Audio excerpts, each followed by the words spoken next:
ధనుర్రాశి వారి ఫలితాలను గనక పరిశీలించుకుంటే జనవరి 1వ తారీఖు నుంచి జనవరి 31 వరకు ఈ రాశి వారికి ఎదురులేని ఆకర్షణ ఉంటుంది. బలమైన సౌందర్యం కలిగి ఉంటారు. మంచి ఎదురువారిని ఆకట్టుకునే ప్రభావితం చేసే మాటలతోటి అందరినీ కూడా చెడగొట్టుకోకుండా ముందంజలో ఉంటారు. మీ సౌందర్యం, మీ ఆకర్షణ, మీ మానసిక పట్టుదలతోటి ఎదరవాళ్ళకి కొంతమందికి ఈర్ష్య కలిగే అవకాశాలు కూడా ఉన్నాయి. కాబట్టి ఇవేమీ బయటపడకుండా మీరు జాగ్రత్త వహించుకుంటూ ముందుకు వెళ్ళడం అనేది మంచిది. యువతీ యువకులకు వివాహాలు కుదురుతాయి. విదేశీయానాలు పోస్ట్పోన్ చేసుకోవడం అనేది మంచిది. వృత్తి ఉద్యోగ వ్యాపారాలలో మార్పు అనేది సహజంగా ఉంటుంది. కానీ అది ఈ మాసం లేకుండా మాత్రం చూసుకోండి. అంతేకాకుండా ఏ విషయాల్లో అయినా సరే ఎదురు నిలబడి గట్టిగా దానికి సమాధానం చెప్పే ముందుకు రావడం అనేది జరుగుతూ ఉంటుంది. గణితం మరియు సైన్స్ అంటే సోషల్ సైన్సెస్ మరియు కళల వైపు ఎక్కువగా మొగ్గు చూపుతూ ఉంటారు.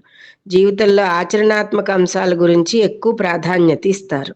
అన్ని వృత్తి ఉద్యోగ వ్యాపారస్తులకు కూడా ముందంజలోనే ఉన్నారు. అర్ధాష్టమ శని ప్రభావం వలన కొంత మానసిక వేదన ఉంటుంది. మీకేదో విలువ తగ్గిందనో, మిమ్మల్ని పట్టించుకోవట్లేదనో ఇటువంటి బాధలతోటి మానసికంగా ఇబ్బంది పడుతూ ఉంటారు. లలితా సహస్రనామాన్ని పారాయణ చేసుకోవడం, దక్షిణామూర్తి ఆరాధన చేసుకోవడం వలన అర్ధాష్టమ శని ప్రభావం వలన, అలాగే మీరు మానసిక పడుతున్న వేదనల నుంచి కూడా బయటపడడం అనేది జరుగుతుంది. సప్తమ గురుడు వీక్షణ వలన మీకు ఎదురు లేకుండానే ఉంటుంది. ఏది ఏమైనప్పటికీ మొత్తం మీద గనక పరిశీలించుకుంటే కళాకారులకు, వృత్తి ఉద్యోగ అందరికీ కూడా ముందంజలోనే ఉంటారు. రత్న వ్యాపారాలు చేసేవారందరికీ, యంత్రాల వ్యాపారం చేసేవారు, పుస్తకాలు, స్టేషనరీ ఇలాంటివన్నీ కూడా ఒక మోస్తరు ముందంజలో ఉంటాయి. అంటే అబవ్ యావరేజ్గా వ్యాపారం కదులుతూ ఉంటుంది. దేవాలయ సందర్శనం అనేది మంచిది.